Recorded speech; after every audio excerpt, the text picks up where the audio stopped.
ഇനി നമുക്ക് കുറച്ച് കൂവ ഉണങ്ങാം കേട്ടോ. അപ്പോൾ അതിന് മുമ്പായിട്ട് കൂവയുടെ വേരൊക്കെ നന്നായിട്ട് കളഞ്ഞിട്ട് നമ്മളിതാ ഇതുപോലൊരു ചെരുവത്തിൻ്റെ അകത്താണ് ഇത് പുഴുങ്ങുന്നത് കേട്ടോ. പുഴുങ്ങിയിട്ട് ഉണങ്ങുവാണെങ്കിൽ നല്ലതാണ്, ഇച്ചിരി കളറൊക്കെ കിട്ടുമെന്നാണ് പറയുന്നത്. അപ്പോൾ ഇതാ അതിൻ്റെ അകത്ത് കുറച്ച് വെള്ളം ഒഴിച്ചിട്ട് ചെരുവ അടുപ്പ് വെച്ച് നമ്മളതിന് തീയൊക്കെ കൊടുത്തു. അപ്പോൾ നമ്മുടെ വീടിൻ്റെ പുറയിലാണ് കേട്ടോ നമ്മൾ ഇതുപോലെ സെറ്റാക്കുന്നത്. എൻ്റെ പുറയിൽ കണ്ടോ ഒരു മരം, അതിലൊരു സിസ് പഴമുണ്ട് കേട്ടോ. അതിന് നല്ല പുളിയാണേ. അപ്പോൾ ഈ പഴം ഇതുണ്ടോ, ഇതാണ് അതിൻ്റെ പഴം, മഞ്ഞ കളറാണ്. നന്നായിട്ട് പഴുത്ത് കഴിയുമ്പോൾ ഇതിൻ്റെ അകത്തെ ഇത് കഴിക്കാൻ നല്ല ടേസ്റ്റാണ് കേട്ടോ. അപ്പോൾ നിങ്ങൾക്ക് ഇതിൻ്റെ പേരറിയാമെങ്കിൽ ഒന്ന് കമൻറ്റ് ചെയ്യണേ. അപ്പോൾ നമ്മളിതാ വെള്ളം ഒഴിച്ചിട്ട് കൂവയെല്ലാം കൂടെ വാരിയിട്ട് നന്നായിട്ട് തീ കത്തിച്ചു. ഒരുപാട് വെന്ത് പോകരുത്. ഇത് വാടി കഴിയുമ്പോഴത്തേക്കും നമുക്കെടുത്ത് ഒരു ചാക്കിനകത്തോട്ട് ഇടാം കേട്ടോ. ചാക്കിങ്ങനെ വിരിച്ചിട്ടിട്ട് ഇതാ ഇതുപോലെ ചാക്കിൻ്റെ മണ്ടലോട്ട് നമുക്ക് ഇതുപോലെ വിരിച്ചിടാം. ഇനി നമുക്കിത് അരിഞ്ഞെടുക്കണം.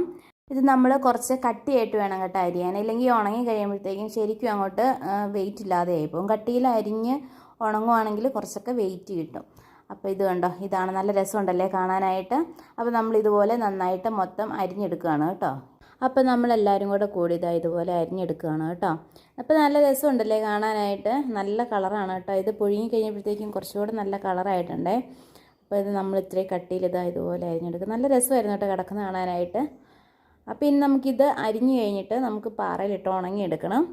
നമ്മുടെ വീടിൻ്റെ പുറകിലായിട്ട് ചെറിയൊരു പാറ പോലെ ഉണ്ട് കേട്ടോ. അപ്പോൾ അവിടെ എല്ലാം ഒന്ന് അടിച്ചിട്ടിട്ട് നമ്മൾ ചെറിയ ചാക്കുണ്ടല്ലോ അത് വിരിച്ചിട്ടിട്ട് അതിലേട്ടാണ് കേട്ടോ ഇത് നമ്മൾ നിരത്തിയിട്ട് ഉണങ്ങിയെടുക്കുന്നത്.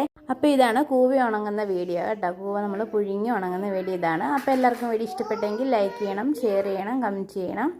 അപ്പോൾ ഓക്കെ, ഇന്നത്തേക്ക് ഇത്രയുള്ള അടുത്ത വീഡിയോയിൽ കാണാം. Bye bye.